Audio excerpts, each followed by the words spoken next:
மாறுபாடுள்ள அந்த ஜனத்தின் நடுவே நான் குடியிருந்தாலும் நான் தனித்துவமிக்க வருவேன். காரணம், அவர்களுடைய கிரியைகளுக்கு நான் உடன்பட மாட்டேன். அல்லேலூயா.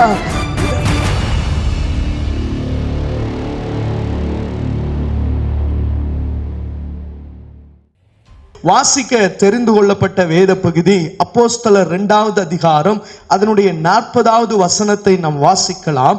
அப்போஸ்தலர் 2வது அதிகாரம் அதனுடைய 40வது வசனத்தை நாம் வாசிக்கலாம். இன்னும் அநேக வார்த்தைகளாலும் சாட்சி கூறி, இன்னும் அநேக வார்த்தைகளினாலே சாட்சி கூறி, மாறுபாடுள்ள இந்த சந்ததியை விட்டு விலகி உங்களை ரட்சித்துக் கொள்ளுங்கள் என்று புத்தி சொன்னான். அல்லேலூயா.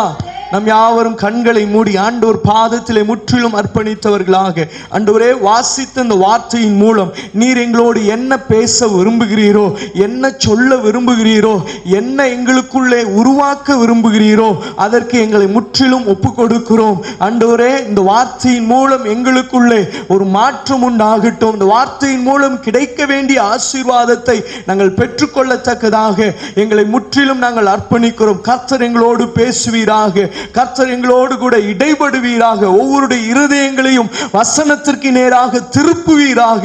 ஒவ்வொருடைய இருதயங்களையும் வசனத்திற்கு நேராக ஆண்டவரே நீர் திருப்பும்படி நாங்கள் செபிக்கிறோம். இருதயம் சிந்தை எல்லாம் ஒருமனப்படட்டும். ஆண்டவரே, வார்த்தை ஆண்டவரே ஒருமனப்படும் பொழுது வல்லமையாய் வெளிப்படும் என்பதை நாங்கள் அறிந்திருக்கிறோம். இந்த பகல் வேளையில் வார்த்தை எங்களுக்குள்ளே வெளிப்படுவதற்கு ஆண்டவரே ஒரு மனதை கெடுக்கிற எல்லா சத்துருடைய தந்திரங்களையும் எல்லா சத்துருடைய வல்லமைகளையும் இயேசுவின் நாமத்தினாலே முறித்து போட்டு நாங்கள் செபிக்கிறோம். கர்த்தர் பெரிய காரியங்களை செய்வீராக. தேவன் பெரிய காரியங்களை செய்வீராக. உம்முடைய வல்ல கரத்திலே தாழ்த்துகிறோம். இயேசுவின் மூலம் வேண்டிக் கொள்கிறோம் பரிசுத்தமுள்ள பிதாவே, ஆமென். அல்லேலூயா. வாசித்த அந்த வசனத்திற்கு நேராக நாம் திரும்ப நம்முடைய இருதயத்தை நம்முடைய கவனத்தை செலுத்துவோமானால் அங்கே வசனம் சொல்லுகிறது. என்ன சொல்லுகிறது? வாசிக்கலாம், மறுபடியும் வாசிக்கலாம். இன்னும் அநேக வார்த்தைகளினாலும் சாட்சி கூறி, மாறுபாடுள்ள இந்த சந்ததியை விட்டு விலகி உங்களை ரட்சித்துக் கொள்ளுங்கள் என்று புத்தி சொன்னார். நம்ம அநேக முறை வாசித்த, நம்ம அநேக முறை தெரிந்து கொண்ட வேத பகுதி தான். அநேக முறை தியானித்திருக்கிறோம், அநேக முறை இதை பிரசங்கித்திருக்கிறோம், அநேக முறை பிரசங்கத்தை கேட்டிருக்கிறோம். ஒரு பெரிய வேத பகுதி, அழகாய் உள்ள ஒரு வேத பகுதி. இந்த வேத பகுதியை வாசிக்கும் போதெல்லாம் இப்படிப்பட்ட ஒரு எழுப்புதல் எனக்குள்ளும் வந்துவிடக் கூடாதா? அப்போஸ்தலர் 2வது அதிகாரத்தினுடைய அந்த கால சூழ்நிலை இந்த நாளிலும் எங்களுக்குள்ளே வந்துவிடக் கூடாதா என்று ஏக்கத்தோடு காத்திருக்கிற தேவ பிள்ளைகளுக்குள்ளே ஆண்டவர் நிச்சயமாய் இன்று பேசுவாராக. ஆண்டவர் நிச்சயமாய் இன்று கிரியை செய்வாராக. வசனம் சொல்லுகிறது. என்ன வசனம் சொல்லுகிறது? வார்த்தை வாசிக்கும் பொழுது அங்கே பேதுரு எழுந்து நின்று பரிசுத்தாவியின் பலத்திலே, பரிசுத்தாவியின் நடத்துதலிலே, பரிசுத்தாவின் அபிஷேகத்திலே நிறைந்தவனாக சபைக்கு கொடுக்க வேண்டிய சத்தியத்தை கொடுக்கும் பொழுது ஆவியானவர் கிரியை செய்கிறார். ஆவியானவர் பேசுகிறார். ஆவியானவர் சபை நடுவே உலாவுகிறார். ஆவியானவர் அங்கே அசைவாடும் பொழுது வசனத்திலே வாசிக்கிறோம். என்ன வாசிக்கிறோம்? இன்னும் அநேக வார்த்தைகளினாலே சாட்சி கூறி, வசனத்திலே வாசிக்கும் பொழுது ஒரு வார்த்தை இவ்விதமாய் அங்கே வெளிப்படுகிறது. என்ன வெளிப்படுகிறது? மாறுபாடுள்ள இந்த சந்ததியை விட்டு விலகி. அல்லேலூயா, அல்லேலூயா, அல்லேலூயா. மாறுபாடுள்ள இந்த சந்ததியை விட்டு விலகி நீங்கள் உங்களை ரட்சித்துக் கொள்ளுங்கள். அல்லேலூயா. நன்றாய் புரிந்து கொள்ள வேண்டும். தேவ வசனம் அங்கே வெளிப்படும் பொழுது, ஆவியானவர் அங்கே பேசும் பொழுது ஜனங்களை பார்த்து ஒரு வார்த்தை சொல்லுகிறார். சபைக்கு கொடுக்க வேண்டிய அந்த சத்தியம் அப்போஸ்தலர் மூலமாய் வெளிப்படும் பொழுது, அப்போஸ்தலருடைய உபதேசத்தின் அடிப்படை 7 அடிப்படை உண்டு. அந்த 7 அடிப்படையிலே இது 4வது அடிப்படை. அல்லேலூயா. வசனம் சொல்லுகிறது, ஒரு வேறு பிரிக்கப்பட்ட வாழ்க்கையை சபைக்கு ஆவியானவர் அங்கே திரும்ப வலியுறுத்துகிறதை நம்மால் வாசிக்க முடியும். மாறுபாடுள்ள இந்த சந்ததியை விட்டு விலகி. கரப்ட் ஜெனரேஷன், புரிந்து கொள்ளணும். மாறுபாடு உள்ள இந்த சந்ததி, ஆங்கிலத்திலே அழகாய் மொழிபெயர்க்கப்பட்டிருக்கிறது. என்ன தெரியுமா? விரும்பப்படாத, விரும்பத்தகாத இந்த தலைமுறையை விட்டு விலகி. அல்லேலூயா. நம்ம அநேக முறை இதை தியானித்திருக்கிறோம். ஒரு செப்பரேட், ஒரு வேறு பிரிக்கப்பட்ட வாழ்க்கை அவசியம். பிளேயாம் கண்மலை உச்சிகளில் இருந்து பார்க்கிறான், ஜாதிகளோட களவாதவர்கள், ஜாதிகளோட களவாதவர்கள் என்று சொல்லி அவன் கண்டு அறிக்கை இடுகிறதை நாம் கடந்த நாட்களிலே தியானித்தோம். ஆனால் இங்கே வேதத்தில் ஒரு எச்சரிக்கையோடு ஒரு ஆலோசனை கொடுக்கிறார். என்ன? மாறுபாடுள்ள இந்த சந்ததியை நீ விட்டு விலகினால் மட்டும்தான் உன்னை காத்து கொள்ள முடியும் என்று சொல்லி அங்கே வேதத்திலே நாம் வாசிக்கிறோம். அருமையான தேவனுடைய பிள்ளைகளே, உலகம் மாறுபாடான எண்ணங்களை கொண்டது, மக்கள் மாறுபாடான எண்ணங்களை கொண்டவர்கள், மாறுபாடுள்ள இந்த சந்ததி என்று சொல்லி ஆண்டவர் எதை குறிப்பிடுகிறார்? ஆண்டவர் என்ன சொல்ல விரும்புகிறார்? மாறுபாடுள்ள சந்ததி என்று யாரை ஆண்டவர் குறிப்பிடுகிறார்? எந்த கிரியைகளை செய்கிறவர்களை ஆண்டவர் குறிப்பிடுகிறார் என்று சொல்லி நாம் தியானித்தோமானால், நாம் கொஞ்சம் இனம் கண்டு கொண்டோமானால், நாம் கொஞ்சம் அடையாளப்படுத்தி கொண்டோமானால், ஆண்டவர் நிச்சயமாய் நம்முடைய வாழ்க்கையில ஒரு பெரிய ரட்சிப்பை கட்டளையிடுவார். அருமையான தேவனுடைய பிள்ளைகளே, இன்றைய திருச்சபையின் நிலை அந்தோ பரிதாபம். ஏனென்றால் மாறுபாடுள்ள சந்ததியை விட்டு விலகுவதற்கு பதிலாக அநேகர் இன்று மாறுபாடுள்ள சந்ததியாகவே மாறிவிட்டார்கள். ஆண்டவர் அதை விரும்பவில்லை, ஆண்டவர் அதை விரும்பவில்லை, ஆண்டவர் அதை அருவருக்கிறார். வசனம் சொல்லுகிறது, மாறுபாடு உள்ளவன் கர்த்தருக்கு அருவருப்புள்ளவன் என்று. ஆக இந்த காலை வேளையில ஆண்டவர் உன்னோடும் என்னோடும் பேசுகிறார். என்ன பேசுகிறார் என்றால், மாறுபாடுள்ள இந்த சந்ததியை விட்டு நீ வெளியே வா. பாபிலோன் நடுவே குடியிருக்கும் சியோன் குமாரத்தியே, அதன் நடுவில் இருந்து நீ வெளியே வா. அல்லேலூயா. ஆண்டவர் ஒரு அழைப்பை கொடுக்கும் போது தேவ ஜனம் துள்ளி குதித்து எழுந்து வர வேண்டும். அதை விட்டுவிட்டு நான் இருக்கிற இடம் சுகம் என்றும், நான் வாழுகிற வாழ்க்கை சுகம் என்றும் ஆண்டவருடைய வார்த்தை உதாசீனப்படுத்தினோம் என்றால், நீங்களும் நானும் மாறுபாடுள்ள அந்த சந்ததியின் நடுவே மாறுபாடுள்ள மக்களாய் மாறிவிடுவோம். நமக்கு ஒரு நாயகர் உண்டு, நம்மை வழி நடத்துகிற ஒருவர் உண்டு. ஆகையினால நாம் உலகத்தை பார்க்காமல் வாசித்தோம் அல்லவா, எனக்கு ஒத்தாசை வரும் பர்வதங்களுக்கு நேராக என் கண்களை ஏறெடுக்கிறேன். நம்மை வழி நடத்துகிறவர், நம்மை அழைத்து செல்லுகிறவர் ஒருவர் உண்டு. நமக்கு முன்னே பாதைகளை செவ்வை பண்ணுகிறவர் ஒருவர் உண்டு. அவரை பார்த்து செல்ல வேண்டிய தேவஜனம் உலகத்தை பார்த்து போயிடக்கூடாது. ஹல்லேலூயா. எல்லாம் புரிஞ்சுக்கணும். ஆண்டவர் அப்போஸ்தலருடைய இரண்டாவது அந்த நிருபத்திலே, இரண்டாவது அதிகாரத்திலே வாசிக்கும் பொழுது அப்போஸ்தலர் மூலமாய் ஒரு ஆலோசனையும் ஒரு எச்சரிப்பையும் கலந்த அந்த வார்த்தையை கொடுக்கிறார். என்ன அந்த வார்த்தை? வாசித்த அந்த வார்த்தையை திரும்ப நான் ஞாபகப்படுத்த விரும்புகிறேன். இன்னும் அநேக வார்த்தைகளினாலே சாட்சி கூறுவது எதற்கு? ஆலோசனை சொல்லுகிறார். அப்பா, நீ நடக்க வேண்டிய வழி கொஞ்சம் கடினமா தான் இருக்கும், நீ போக வேண்டிய வழி கொஞ்சம் இடுக்கமா தான் இருக்கும். நீ விசாலமான வழியில செல்வதற்கு அழைக்கப்பட்டவன் அல்ல. உனக்கு முன்பே கடந்து போன கிறிஸ்துவானவர் பாடுகளுக்கு நடுவே கடந்து போயிருக்கிறார். உனக்கு முன்னே நடந்து போன கிறிஸ்துவானவர் பாடுகளை அனுபவித்திருக்கிறார், துன்பங்களை அனுபவித்திருக்கிறார். நீயும் நானும் அந்த அடிச்சுவடிலே நடக்க வேண்டியவர்கள், நீயும் நானும் அந்த அடிச்சுவடிலே ஃபாலோ பண்ண வேண்டியவர்கள். ஆகையினால ஒன்றை புரிந்து கொள், நீ மாறுபாடுள்ள அந்த சந்ததியை விட்டு விலகுவதற்கு மேகம் போன்ற இத்தனை திரளான சாட்சிகளை உற்று நோக்கி கவனித்துக்கொள். காரணம், விசுவாசத்தை துவங்கினவர் விசுவாசத்தை முடிக்கும்படியாக எனக்கு முன்னே நிற்கிறார். நான் அந்நாள் வரை ஓடுவதற்கு தேவையான பலனையும் கர்த்தர் எனக்கு தருகிறார். ஆகையினால வாழ்க்கையில நான் இடறி போய்விடவே கூடாது. ஒரு செப்பரேஷன் லைஃப் நமக்கு ரொம்ப முக்கியம். தேவ பிள்ளைகளுக்கு ரொம்ப முக்கியமான ஒன்று இந்த செப்பரேஷன் லைஃப், வேறு பிரிக்கப்பட்ட வாழ்க்கை. அதனால தான் அந்த வார்த்தையை கேட்ட ஜனங்கள் எல்லாம் ரட்சிக்கப்பட்டார்கள். மாறுபாடுள்ள சந்ததியை விட்டு விலகுவதற்கு ஒப்பு கொடுத்தவங்க எத்தனை தெரியுமா? 3000 பேர். அல்லேலூயா. 3000 பேர் 5000ஆய் மாறினார்கள். 5000 பேர் சுரலாய் மாறினார்கள். மாறுபாடுள்ள அந்த வாழ்க்கையை விட்டு மாறுபாடுள்ள சந்ததியை விட்டு விலக வேண்டும். அதுதான் தேவன் விரும்புகிற வாழ்க்கை. உலகம் இருக்கிற மாதிரி என்னால இருக்க முடியாது. உலகம் இருக்கிறது வேற, நான் இருக்கிற வாழ்க்கை வேற. உலகத்துக்கும் எனக்கும் ஒரு நாள் என்ன இல்லை, சம்பந்தம் இல்லை. உலகம் விரும்பின வண்ணமா வாழும். உலகம் விரும்புகிற வண்ணமா நான் வாழ முடியாது. நான் தேவன் விரும்புகிற வண்ணமா தான் வாழணும். அல்லேலூயா. தேவன் விரும்புகிற வண்ணமாய் நான் வாழும்போது தான் நான் தேவனுக்குரிய அடையாளத்தை, தேவகுமாரனுடைய சாயலுடைய அடையாளத்தை நான் வெளிப்படுத்த முடியும். நீயும் நானும் எதற்கு அழைக்கப்பட்டிருக்கிறோம் என்றால், தேவகுமாரனுடைய சாயலை அடைந்து கொள்ளும்படியாக, தேவகுமாரனுடைய சாயலை வெளிப்படுத்தும்படியாக, தேவகுமாரனுடைய சாயலாகத்தானே மாறும்படியாக அழைக்கப்பட்டிருக்கிறோம். அழைக்கப்பட்டிருக்கிற தேவ ஜனம் மாறுபாடுள்ள கிரியைகள் மத்தியிலே வாழ்ந்து கொண்டிருக்கிற ஜனங்கள் மத்தியிலே அவர்களுடைய கிரியைகளுக்கு உடன்படாமல், அவர்களுடைய பாரம்பரியங்களுக்கு உடன்படாமல் அவர்களை விட்டு புறப்பட்டு, இஸ்ரவேல் ஜனத்தை பார்த்து ஆண்டவர் சொல்கிறார், நீ எகிப்தை விட்டு புறப்படும் பொழுது, ஹல்லேலூயா, அவர்களுடைய கிரியைகளை கற்றுக்கொண்டவர்கள் எல்லாம், எகிப்தின் கிரியைகளை கற்றுக்கொண்டவர்கள் எல்லாம் வனாந்திரத்திலே அழிக்கப்பட்டார்கள். எகிப்தின் கிரியைகளை கற்றுக்கொண்ட ஜனங்கள் எல்லாம் வனாந்திரத்திலே விழுந்து போனார்கள்.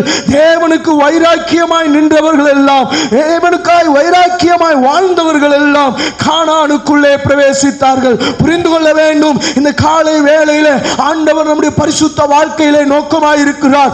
ஆண்டவர் நம்முடைய பரிசுத்த வாழ்க்கையை விரும்புகிறார். தேவ ஜனம் பரிசுத்த வாழ்க்கைக்கு நேராக கடந்து போகும்போதுதான் அங்கே ஒரு பெரிய மாற்றம்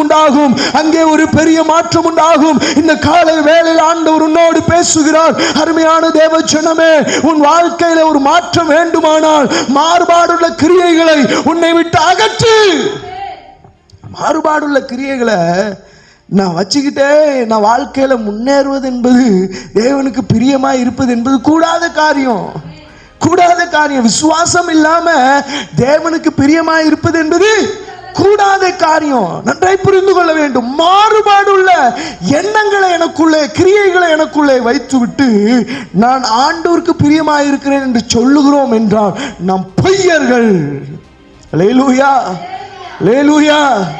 வசனம் எவ்வளவு தெளிவாய் நமக்கு சொல்லுகிறது பார்த்தீர்களா? இந்த மாறுபாடு உள்ளவன் யார் தெரியுமா? அவருடைய கிரியை என்ன தெரியுமா? மாறுபாடுள்ள, நமக்கு நிறைய நேரம் மாறுபாடுள்ளன்னு சொல்லிட்டு வாசிச்சு போயிடும், வாசித்து கடந்து போகிறோம். மாறுபாடு உள்ளன்னா என்ன? மாறுபாடுள்ள கிரியைகள்னா என்ன? மாறுபாடுள்ள ஜெனரேஷன்னா என்ன? அல்லேலூயா. நல்லா புரிஞ்சுக்கணும். இந்த மாறுபாடுள்ள கிரியை என்பது முதல்ல அதுக்கு அடையாளமே நன்றி மறக்கிறது. அல்லேலூயா. தேவன் செய்த நன்றியை மறக்கிறது தான் மாறுபாட்டுடைய முதல் அடையாளம். எடுத்து வாசிக்கலாம். என்னாகமம் 32வது அதிகாரத்தினுடைய அதனுடைய 12வது வசனத்தை நாம் வாசிக்கும் பொழுது வாசிக்கலாம். என்னாகமம் 32வது அதிகாரத்தினுடைய 12வது வசனத்தை நாம் வாசிக்கும் பொழுது, எகிப்திலிருந்து வந்தவர்களை 20 வயது முதல் அதற்கு மேற்பட்ட மனிதர்களில் ஒருவனும் என்னை உத்தமமாய் பின்பற்றாதபடியால் அவர்கள் நான் ஆபிரகாமுக்கும் ஈசாக்குக்கும் யாக்கோபுக்கும் ஆணையிட்டு கொடுத்த தேசத்தை காண்பதில்லை என்று ஆணையிட்டிருக்கிறார். அப்படியே கர்த்தருடைய கோபம் இஸ்ரவேல். போதும், நல்லா புரிந்து கொள்ளுங்க. அங்கே வசனம் எவ்வளவு அழகா சொல்லுது பாத்தீங்களா? எகிப்திலிருந்து வந்தவர்களில் 20 வயது முதல் அதற்கு மேற்பட்ட மனிதர்கள் ஒருவரும் என்னை உத்தமமாய் பின்பற்றவில்லை. அடிமைத்தனத்திலிருந்து விடுதலையாக்கினவரை, அடிமைத்தனத்திலிருந்து விடுதலையாக்கினது மாத்திரமல்ல, செங்கடலிலே அற்புதத்தை செய்து அவர்கள் ஜீவனை காப்பாற்றினவரை, வனாந்திரத்திலே போஜனத்தை கொடுத்து போஷித்து வந்தவரை அவர்கள் உத்தமமாய் பின்பற்றவில்லை. நன்மை செய்த தெய்வத்திற்கு அவர்கள் என்னதான் செஞ்சாங்களா? நன்மை செய்த தெய்வத்திற்கு அவர்கள் என்னதான் செஞ்சாங்களா? தீமை செய்தார்கள். நன்றி மறந்தவர்களாய் மாறினார்கள். ஒரு மனுஷன் நமக்கு நன்மை செஞ்சிருக்கும் போது, அந்த மனுஷன் நமக்கு செய்த நன்மைக்கு பதிலாக நாம் அவருக்கு தீமை செய்கிறோம் என்றால் நன்றி மறந்தவர்களாய் மாறிவிடுகிறோம். நன்றி மறந்தவர்களாய் மாறிவிடுகிறதற்கு நாம மாறிவிடுகிறதுக்கு காரணம் என்ன அப்படின்னா, உதாசீனம். தேவை வேறொரு காரியம் நம்முடைய வாழ்க்கையில நடக்கும் பொழுது நாம் என்ன பண்ணிடுறோம் அப்படின்னா, அப்படியே கொஞ்சம் இலகுவா விட்டுறோம். போனா போயிட்டு போகுது, என்ன நடந்துரும். அல்லேலூயா. வசனம் சொல்லுது, உத்தமமா பின்பற்றலப்பா, நான் விடுதலை ஆக்கின என் ஜனம், மாறுபாடுள்ள சந்ததியின் நடுவிலிருந்து விடுதலையாக்கப்பட்ட என் ஜனம், நான் அவர்களுக்கு ஈடாய் செய்த எல்லா கிரியைகளையும் மறந்து என்னை உத்தமமாய் பின்பற்றவில்லை, நன்றி மறந்தவர்களாய் மாறினார்கள். அதே உபாகமம் 32வது அதிகாரத்தினுடைய அதனுடைய 12வது வசனத்தை நாம் வாசிக்கும் பொழுது, 11ம் 12ம் நாம் வாசிக்கும் பொழுது வாசிக்கலாம். 11வது வசனத்தையும் 12வது வசனத்தையும் வாசிக்கலாம். உபாகம புத்தகத்தினுடைய 32வது அதிகாரத்தினுடைய 11ம் 12ம் வாசிக்கலாம். கழுகு தன் கூட்டை கலைத்து, கழுகு தன் கூட்டை கலைத்து தன் குஞ்சுகளின் மேல் அசைவாடி செட்டைகளை விரித்து அவைகளை எடுத்து அவைகளை தன் செட்டைகளின் மேல் சுமந்து கொண்டு போகிறது போல கர்த்தர் ஒருவரே அவனை வழி நடத்தினார். அந்நிய தேவன் அவரோடு இருந்ததில்லை. புரியுதா? ஆண்டவர் இஸ்ரவேல் ஜனங்களை விடுதலையாக்கின விதத்தை கொஞ்சம் நினைவு கூறுகிறார். புரிஞ்சுக்கணும், நான் உன்னை எப்படி வழி நடத்தினேன், நான் உன்னை எப்படி விடுதலை ஆக்கினேன், நான் உனக்காக என்ன கிரியைகளை செய்தேன் என்று சொல்லி ஆண்டவர் பட்டியலிடுகிறார். நல்லா புரிஞ்சுக்கணும். ஆரம்ப நாட்களில நாம் ஆண்டவரை தெரிந்து கொண்டு என்று வார்த்தை சொல்கிறோம் அல்லவா, அது தவறு. கர்த்தர் என்னை தெரிந்து கொண்டு இத்தனை வருடங்கள் ஆகிறது, கர்த்தர் என்னை ரட்சித்து இத்தனை வருடங்கள் ஆகிறது என்று சொல்லுகிறதா சரியான வார்த்தை. நாரட்சிக்கப்பட்டு ஆண்டவர் விருப்பம் உள்ளவரா என் மேல கிருபையா இந்த ரட்சிப்பை கட்டளையிட்டார். அல்லேலூயா. அவர் இந்த ரட்சிப்பை கொடுத்தார். அல்லேலூயா. அதனால இந்த வார்த்தை நான் சொல்ற வார்த்தை இருக்கவே கூடாது நம்முடைய வாழ்க்கையில. நன்றி மறக்கும் போதுதான் நான் சொல்லுவோம், நன்றி உள்ளவர்களா இருந்துட்டோம் அப்படின்னா அவர்னு சொல்லுவோம். அல்லேலூயா. நன்றி உள்ளவர்களா இருந்துட்டோம் அப்படின்னா அவரும் சொல்லுவான். நல்லா புரிஞ்சுக்கணும். அங்க தொடர்ந்து வாசிக்கும் பொழுது ஆண்டவர் தான் செய்த நன்மைகளை அறிக்கையிடுகிறார். அங்க ஒரு பெரிய பட்டியலே விடுகிறார். என்ன தெரியுமா? அது வாசிக்கலாம். 13, 14, 15 வாசிக்கலாம். பூமியில் உள்ள உயர்ந்த ஸ்தானங்களின் மேல் அவனை ஏறி வர பண்ணினார். ஆண்டவர் சொல்றாரு, நீ எங்க கிடந்த தெரியுமா? அடிமையின் கோலத்துல கிடந்த, அடிமையா கிடந்த, அங்க அடிமைப்பட்டு கிடந்த உன்னை உயர்ந்த ஸ்தானத்துல கொண்டு வந்து வைத்தேன். நீ எங்க இருந்த தெரியுமா? உபத்திரவத்தின் குகையில கிடக்கும் போதுதான் உன்னை நான் தெரிந்து கொண்டேன். நீ எங்க கிடந்த தெரியுமா? உளையான சேற்றுல, பாவு சேற்றுல கடந்த உன்னை நான் என்னுடைய ரத்தத்தினாலே மீட்டு உன்னை தெரிந்து கொண்டேன்னு சொல்றார். நீ எங்க கடந்த தெரியுமா? பாழான வனாந்தரத்துல கடந்த நான் உன்னை தெரிந்து கொண்டேன் சொல்றாரு. ஆண்டவர் தம்முடைய அந்த செய்கைகளை உனக்காக நமக்காக செய்த செய்கைகளை அங்கே அறிக்கை இடுகிறார். என்ன அறிக்கை இடுகிறார்? நீ உயர்ந்த, வாசிக்கலாம், பூமியில் உள்ள உயர்ந்த ஸ்தானங்களின் மேல் அவனை நான் ஏறி விழ பண்ணினேன். வயலின் விளையும் பலனை அவனுக்கு புசிக்க கொடுத்தார். கண்மலையின் தேனையும் கற்பாறையிலிருந்து வடியும் எண்ணெயும் அவன் உண்ணும்படி செய்தார். 14 வாசிக்கும் பொழுது வாசிக்கலாம். பசுவின் வெண்ணெயையும் ஆட்டின் பாலையும் பாசானில் மேயும் ஆட்டுக்குட்டிகள், ஆட்டுக்கடாக்கள், வெள்ளாட்டுக்கடாக்கள் இவைகளுடைய கொழுப்பையும் கொழுமையான கோதுமையையும் ரத்தம் போன்ற சுயமான திராட்சரசத்தையும் எல்லாம் திருப்தியாய் கொடுத்தேன். ஒரு குறைவும் இல்லை. சகலவற்றையும் சம்பூர்ணமாய் தந்தேன். ஒரு குறைவும் இல்லை. உனக்கு செய்ய வேண்டிய எல்லாவற்றையும் செய்தேன்.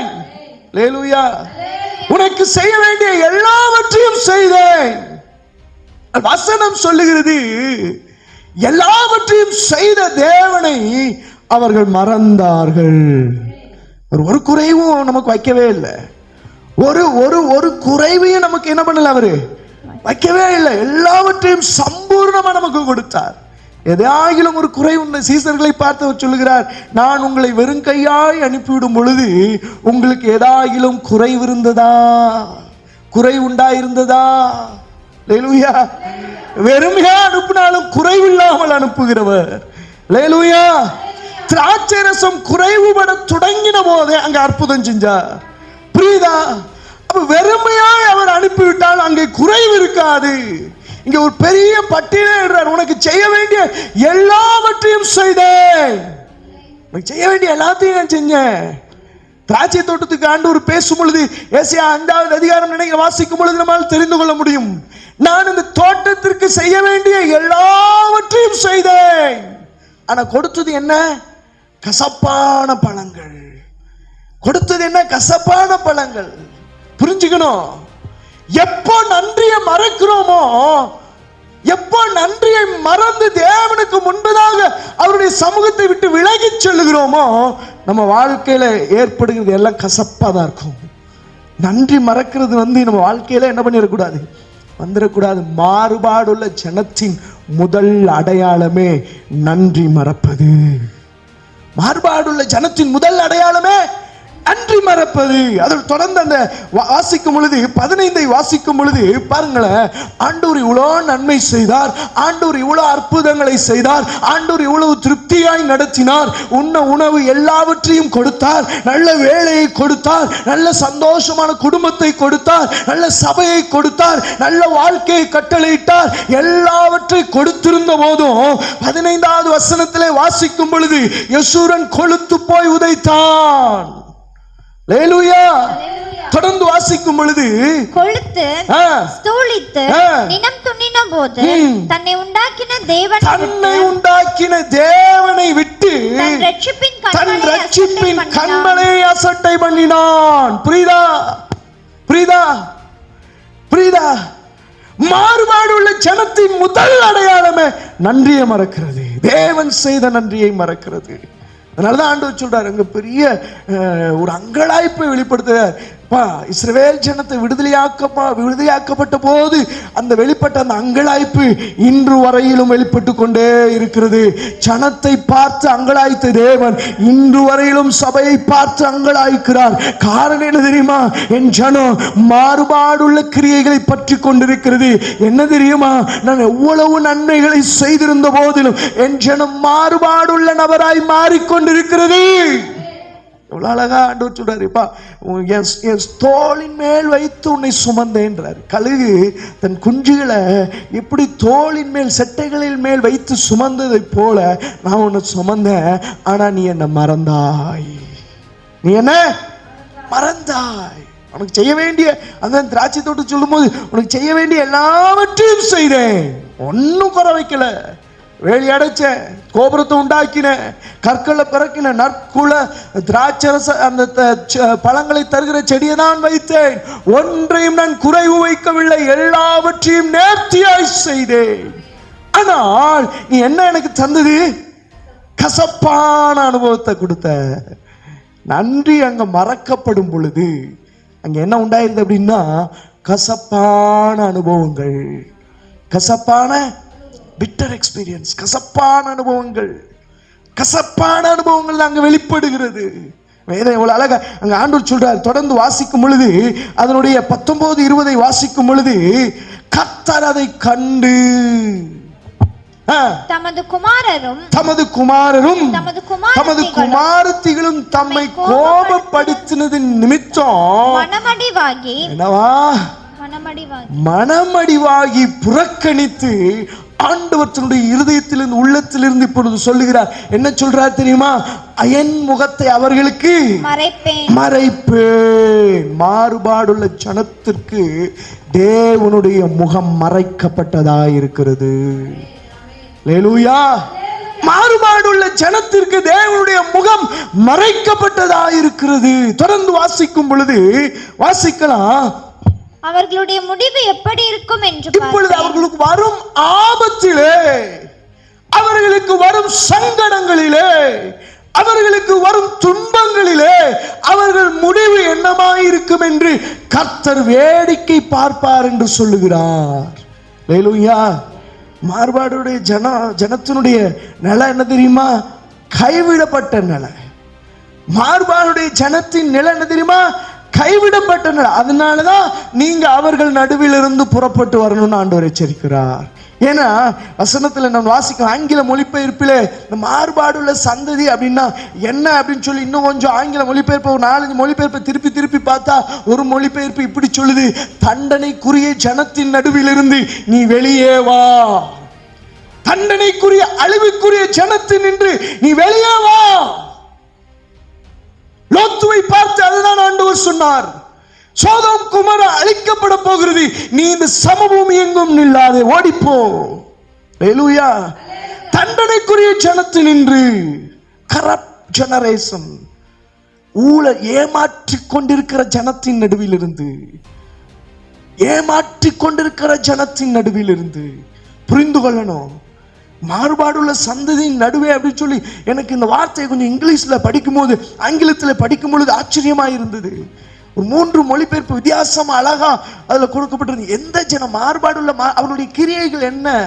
மாறுபாடுள்ள ஜனத்தின் கிரியையில முதல் கிரியை என்ன தெரியுமா? நன்றி மறக்கிறது. தேவன் செய்த நன்றிய மறக்கிறது. என்னதான் நன்றி ஆண்டவர் நன்மை செய்திருந்தாலும் அவருக்கு முதுகை காட்டுகிற ஜனம்தான் இன்னைக்கு அதிகம்.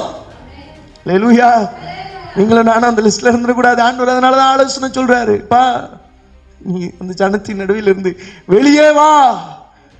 பரிசுத்த ஆவியானவர் ஊற்றப்பட்ட அந்த முதல் நாள், சபை உருவாக்கப்படுகிற அந்த நாள், ஆண்டவர் கொடுக்கிற வார்த்தைகளில் பிரதானமான வார்த்தையாய் கொடுக்கிறார், மாறுபாடுள்ள அந்த சந்ததியை விட்டு விலகு. இந்த வார்த்தையை கேட்டது 3000 பேர், விலகினவங்க 3000 பேர். அல்லேலூயா. இன்றைக்கு இந்த உலகத்தை விட்டு விலகிறதுக்கு விருப்பம் இல்லை. சபை தனித்து நின்றது அன்றைக்கு. இன்றைக்கு தனித்து நிற்க வேண்டிய சபை ஒத்து போய் நிற்குது, சேர்ந்து நிற்கிறது.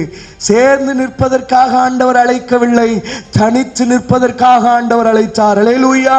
அதனாலதான் ஆண்டவர் அங்கலாய்த்து சொல்றாரு, நான் அவர்களை கைவிடுவேன், அவர்களுக்கு என்ன சம்பவிக்கும் என்று நான் பார்ப்பேன் என்று சொல்லிட்டு அதற்கு அப்புறம் சொல்றாரு, என்ன சொல்றாரு தெரியுமா?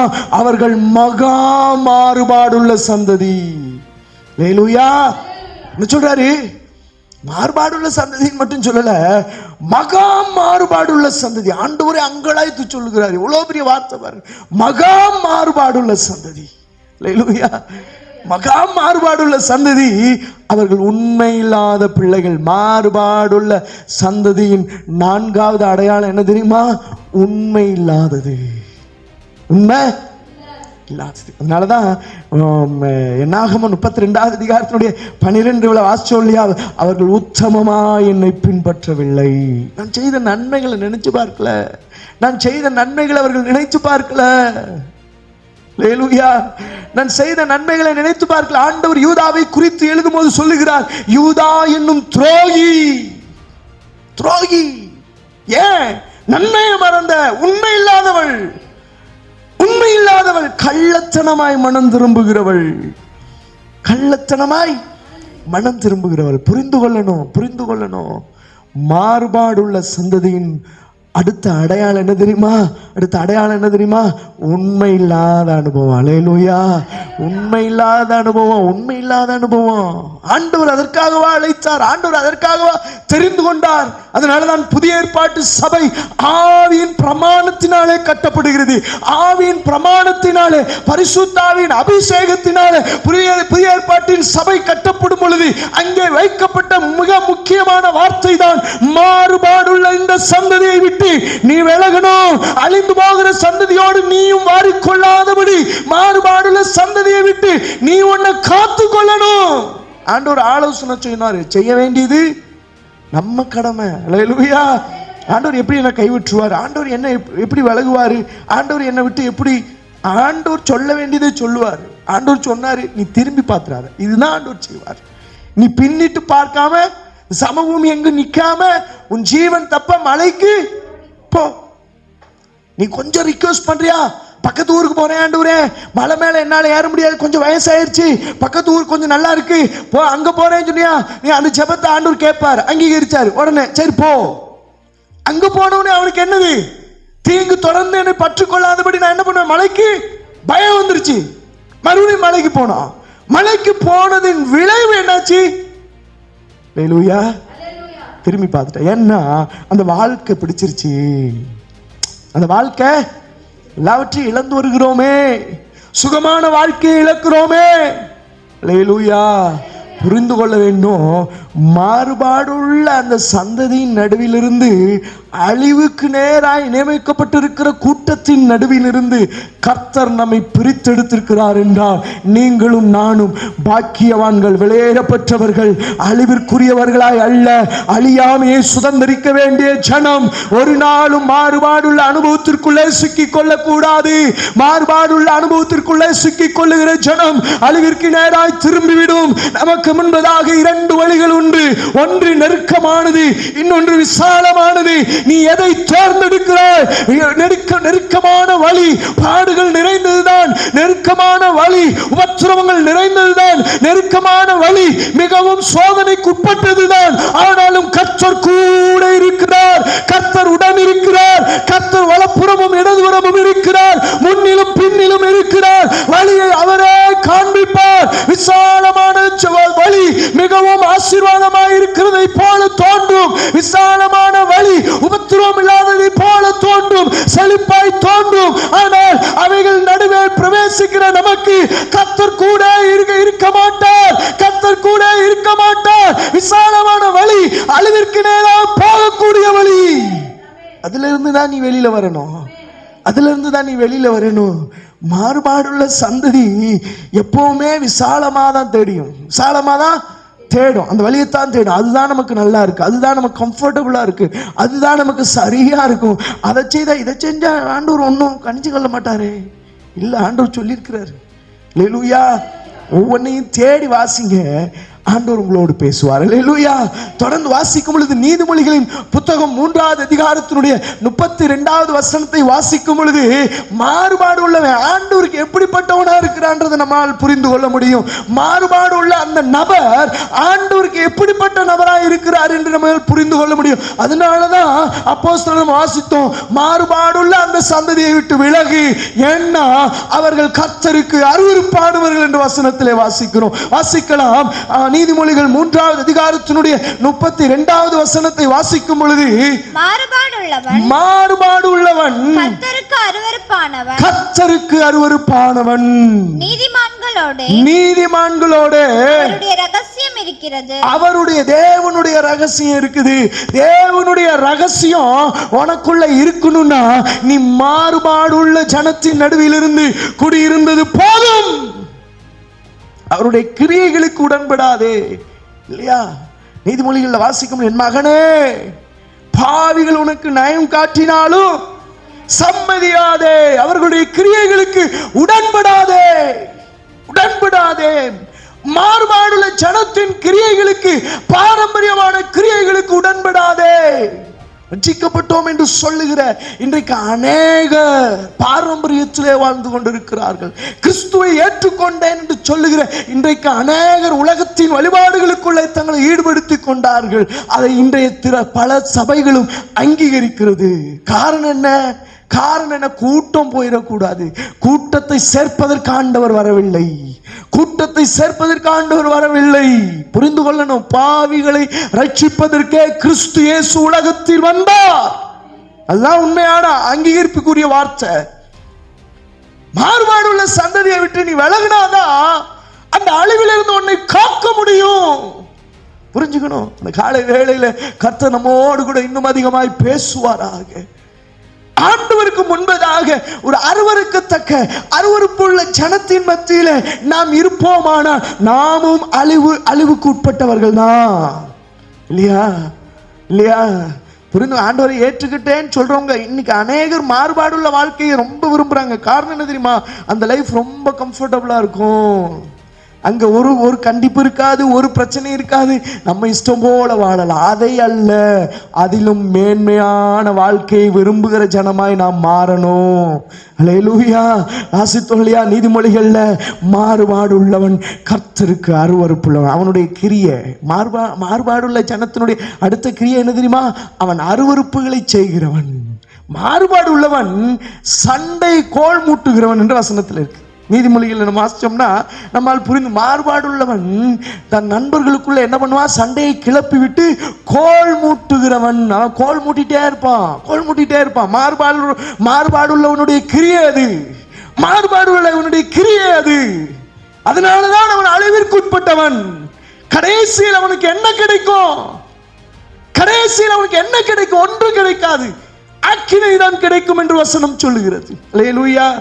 தொடர்ந்து வாசிக்கும் பொழுது வெளிப்படுத்தின விசேஷம் 2வது அதிகாரத்தினுடைய 13வது வசனத்தில் நம்ம வாசிக்கும் பொழுது இந்த மாறுபாடு உள்ளவனுடைய கிரியை என்னன்றதை நம்ம தெரிஞ்சுக்கிட்டோம் இல்லையா? இந்த மாறுபாடு உள்ளவனுடைய கிரியை என்னன்றது, அவன் குற்றம் உள்ளவன், அவன் விரும்பத்தகாதவன், அவன் நிலையற்றவன், அவன் எதிர்த்து நிற்பவன். இந்த மாறுபாடுகளுடைய கிரியை இதுதான். ஆண்டவர் சொல்லுகிறார், சபைக்கு பெருகமு சபைக்கு போகும் பொழுது ஆண்டவர் அங்கே சொல்லுகிறார் 2வது அதிகாரத்தினுடைய 13வது வசனத்தை நாம் வாசிக்கும் பொழுது, 2வது அதிகாரத்தினுடைய 13வது வசனத்தை நாம் வாசிக்கும் பொழுது, உன் கிரியைகளை அறிந்திருக்கிறேன், சாத்தானுடைய சிங்காசனம் இருக்கிற இடத்திலே குடியிருக்கிறதையும் என் நாமத்தை பற்றி கொண்டிருக்கிறதையும் சாத்தான் குடியிருக்கிற இடத்திலே உங்களுக்குள்ளே எனக்கு உண்மையுள்ள சாட்சியான அந்திப்பா என்பவன் கொல்லப்பட்ட நாட்களில் என்னை பற்றும் விசுவாசத்தை நீ மறுதலியாமல் இருந்ததையும் அறிந்திருக்கிறேன். என்ன சொல்ல வர்றார் ஆண்டவர்? மாறுபாடுள்ள சந்ததியை விட்டு விலகுன்னா நம்ம அவங்க விட்டுட்டு மொத்தமா விலகணும்னா உயிரோடு இல்லாம தான் போகணும். ஆண்டவர் என்ன சொல்றாரு அப்படின்னா, அவனுடைய கிரியைகளுக்கு உடன்படாதே. மத்தியில தான் நம்ம வாழணும், அவர்களோடு தான் இணைஞ்சு நிக்கிற மாதிரி இருக்கும், பக்கத்துல இருக்கிற மாதிரி இருக்கும், சபைக்குள்ள பக்கத்துல உட்கார்ற மாதிரி இருக்கும். ஆனால் கிரியைகளுக்கு உடன்படாதே. அல்லேலூயா. அதனால நான் இழந்த சொந்தங்கள் நிறைய. அல்லேலூயா. கிரியைகளுக்கு உடன்பட முடியல. என்ன, அவர்களுக்கு அது சரியா தெரியும், ஆனால் வேதத்தின் அடிப்படையில அது தவறானது. அதனால அநேகவற்றில நான் போகாமல் தனித்து நின்றதுனால நிறைய இழந்திருக்கிறோம். அல்லேலூயா, அல்லேலூயா. ஆனா ஒரு நாள் அது தெளிவுபடும் பொழுது, நம்மை குறித்த ஒரு எண்ணம் அவர்களுக்கு விளங்கும் பொழுது நம்ம ஏற்றுக்கொள்வார்கள். அல்லேலூயா. அதை குறித்து, இழப்பதை குறித்து ஒரு நாளும் தேவ ஜனம் கவலையே படக்கூடாது. மாறுபாடுள்ள அந்த ஜனத்தின் நடுவே நான் குடியிருந்தாலும் நான் தனித்துவமிக்கவன். காரணம், அவர்களுடைய கிரியைகளுக்கு நான் உடன்பட மாட்டேன். அல்லேலூயா. உடன்படக்கூடாதபடி நாம் நம்மை காத்துக்கொள்வது ரொம்ப அவசியம். அதனாலதான் இப்போ திரும்பி நம்ம அப்போஸ்தலர் 2வது அதிகாரத்தினுடைய 40வது வசனத்தை வாசிக்கும் போது அங்கே, அதனால ஆவியானவர் என்ன சொல்றாரு அப்படின்னா, மாறுபாடுள்ள அந்த சந்ததியை விட்டு விலகி என்ன பண்ணணுமா? உங்களை நீங்க என்ன பண்ணணுமா? ஆண்டவர் ஆலோசனை சொல்லுவார். செயல்பட வேண்டியது உங்களுடைய என்னுடைய வேலை. அல்லேலூயா. ஆண்டவர் ஆலோசனை சொல்லுவார். செயல்பட வேண்டியது, ஜெபிக்க வேண்டியது, நடக்க வேண்டியது உங்களுடைய என்னுடைய வேலை. ஆண்டவர் சொல்லிட்டாரு, மாறுபாடுள்ள சந்ததியை விட்டு நீ விலகணும்பா. மாறுபாடுள்ள சந்ததினா என்னன்னு சொன்ன, அது விரும்பப்படாத சந்ததி, அது அழிவிற்கு நியமிக்கப்பட்ட சந்ததி, அழிவுக்கு நியமிக்கப்பட்ட தலைமுறை. அப்படிப்பட்ட இன்னைக்கு இருக்கிற ஜெனரேஷன் பாருங்க, நிறைய அப்படியே நியூஸை பார்த்தோம் அப்படின்னா ரொம்ப விரும்பப்படத்தகாத காரியங்கள் எல்லாம் இன்றைக்கு நடந்து கொண்டிருக்கிறது. விரும்பப்படத்தகாத காரியங்கள், விரும்பப்படத்தகாத காரியங்கள். அப்படியே நியூஸை புரட்டி பார்த்தோம்னா அருவருப்பு நிறைந்த காரியங்கள் எல்லாம் நடந்து கொண்டிருக்கிறது. புரிஞ்சுக்கணும், அருவருப்பு நிறைந்த காரியம். நான் வாழ்றதுக்கு யாரை வேணாலும் சாகடிப்பேன்ற உலகம் இன்னைக்கு. நான் வாழ்றதுக்கு யாரை வேணாலும் சாகடிப்பேன்ற இருக்கிற உலகம். உலகத்தின் நடுவே அவர்களுடைய கிரியைகளை நாம் என்ன பண்ணக்கூடாது? கற்றுக்கொள்ள கூடாது. தேவஜனம் தனித்து நிற்கணும். தேவஜனம் தனித்து நிற்ப. தேவ ஜனத்தினுடைய கிரியைகளை கொஞ்சம் வருகிற நாட்கள்ல ஆண்டவருக்கு சித்தமானால் தியானிப்போம். தேவ ஜனத்தினுடைய கிரியைன்னு ஒண்ணு இருக்கு. தேவ ஜனம் எப்பவுமே எப்படி இருக்கணும் தெரியுமா? மற்றவர்களை குறித்த கரிசனையோடு தான் இருக்கணும். அதனாலதான் மிஷினரிமார்கள் எங்கேயோ நல்ல சுகமா வாழ்ந்தவன்லாம் இங்க வந்து ஜீவனை விட்டான். சுகமா வாழ்ந்தவர்கள் எல்லாம் இங்க வந்து ஜீவனை வருவதற்கு காரணம் என்ன தெரியுமா? புரிந்து கொள்ளணும், மற்றவர்கள் நம்ம வைத்த கொஞ்சம் கரிசனை. அல்லேலூயா. புரிஞ்சுக்கணும். மாறுபாடு உள்ள சந்ததியுடைய கிரியைகள் நடுவே குடியிருக்கிற நான் அவைகளை பற்றி கொள்ள கூடாது என்பதுதான் தேவனுடைய விருப்பம். அல்லேலூயா. இஸ்ரவேல் ஜனம் எகிப்துல இருந்துச்சு, கிரியைகளை கற்றுக்கொண்டுச்சு. ஆனா ஆண்டவர் அதை விரும்பல. என் ஜனம் தனித்து வாசம் பண்ண வேண்டிய ஜனம். ஆகையினால எகிப்தின் அடிமைத்தனத்திலிருந்து மீட்டு கொண்டு வந்து அந்த ஜனத்தினுடைய அந்த மாறுவதற்கு விருப்பம் இல்லாத ஜனத்தை எல்லாம் வனாந்தரத்திலேயே ஆண்டவர் ஃபில்டர் பண்ணாரு. ஃபில்டர் பண்ணி ஒப்பு கொடுத்த ஜனத்தை தான் ஆண்டவர் எங்க கொண்டு போனாரு, எங்க கொண்டு போனாரு? ஆமா, கானானுக்கு கொண்டு போனாரு. நீங்களும் நானும் இந்த வனாந்தரமான வாழ்க்கையில ஆண்டவர் பரம கானானுக்கு அழைத்து செல்லும்படி ஒவ்வொரு நாளும் நம்மோடு இடைப்பட்டு கொண்டிருக்கிறார். தம்முடைய வார்த்தைகளை கொடுத்து கொண்டிருக்கிறார், எச்சரிக்கையை கொடுத்து கொண்டிருக்கிறார். மாறுபாடுள்ள சந்ததியை விட்டு விலகி பரம கானானுக்கு வாழ வேண்டிய அந்த நித்திய ஜீவனுக்கு நீங்கள் போக வேண்டும் என்பதுதான், நீங்களும் நானும் போக வேண்டும் என்பதுதான் தேவனுடைய விருப்பம். அழிந்து போவது தேவனுடைய விருப்பம் இல்ல. நீங்களும் நானும் அழிந்து போகணும்னா அவர் இங்க வந்து பூமிக்கு வந்து ரத்தமே சிந்திருக்கணும்னு அவசியமே இல்லை. நீங்களும் நானும் மீட்கப்படுவதற்காக தான் இயேசு கிறிஸ்து இந்த பூமியிலே வந்து ரத்தத்தை சிந்தினார். ஏன் ரத்தம் சிந்தினார்? ரத்தம் சிந்துதல் இல்லாமல் பாவ மன்னிப்பு இல்லை. புரிந்து கொள்ளணும். அதனாலதான் தம்முடைய ரத்தத்தையே சிந்தினார். தம்முடைய ரத்தத்தையே சிந்தி உங்களை என்ன பண்ணாரு? மீட்டு கொண்டார். அதனாலதான் வசனம் சொல்லுகிறது, அவருடைய தழும்புகளாலே நான் சுகமானேன். அல்லேலூயா. அவருடைய தழும்புகளாலே நான் சுகமானேன். அவராலே எனக்கு மீட்பும் விடுதலையும் ரட்சிப்பும் உண்டாயிற்று. நாமமே அல்லாமல் வேறொரு நாம என்னை ரட்சிக்க முடியாது. அல்லேலூயா. அதனாலதான் ஆண்டவர் எச்சரிப்பாய் கொடுத்த வார்த்தை, மாறுபாடுள்ள இந்த உலகத்தை விட்டு நீ விலகி உன்னை காத்துக்கொள். மாறுபாடுள்ள இந்த உலகத்தின் கிரியைகளை விட்டு உன்னை ரட்சித்துக் கொள் என்று ஒரு பெரிய எச்சரிப்பை கொடுக்கிறார். காரணம், உன்னையும் என்னையும் கர்த்தர் நேசிக்கிறார். உன்மேலும் என்மேலும் கர்த்தர் அன்பாய் இருக்கிறார். தகப்பன் நேசிக்கிற பிள்ளைகளை சிற்றிக்கிறார். ஆகையினால் இந்த கடைசி நாட்களிலே வாழுகிற தேவ ஜனமே, உன்மேல் ஆண்டவர் நினைவாய் இருக்கிறதின் விளைவே இந்த எச்சரிப்புகளும் ஆலோசனைகளும் கர்த்தர் தருகிறார். மாறுபாடுள்ள அந்த சந்ததியை விட்டு விலகும் பொழுது உன்னை நீயே ரட்சித்துக் கொள்ளுவாய். உன்னை நீயே ரட்சித்துக் கொள்ளும் போது உனக்காக பரலோகம் காத்துக் கொண்டு இருக்கிறது.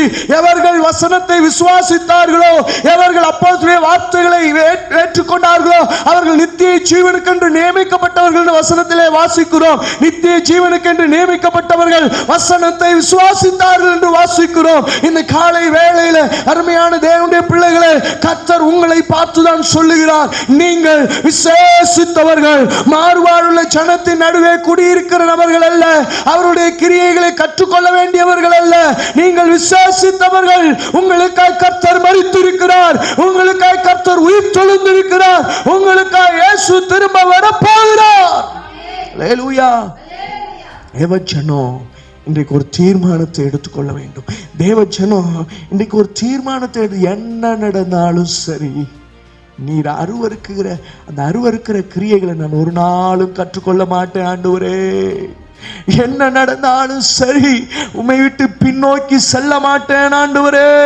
என்ன நடந்தாலும் சரி, உம்மை விட்டு ஒரு நாளும் ஓடி போக மாட்டேன் ஆண்டவரே என்று சொல்லி ஒரு தீர்மானத்தை எடுக்கும் பொழுது நிச்சயம் கர்த்தர் உங்களுக்காக எனக்காக அவர் யுத்தம் செய்வார்.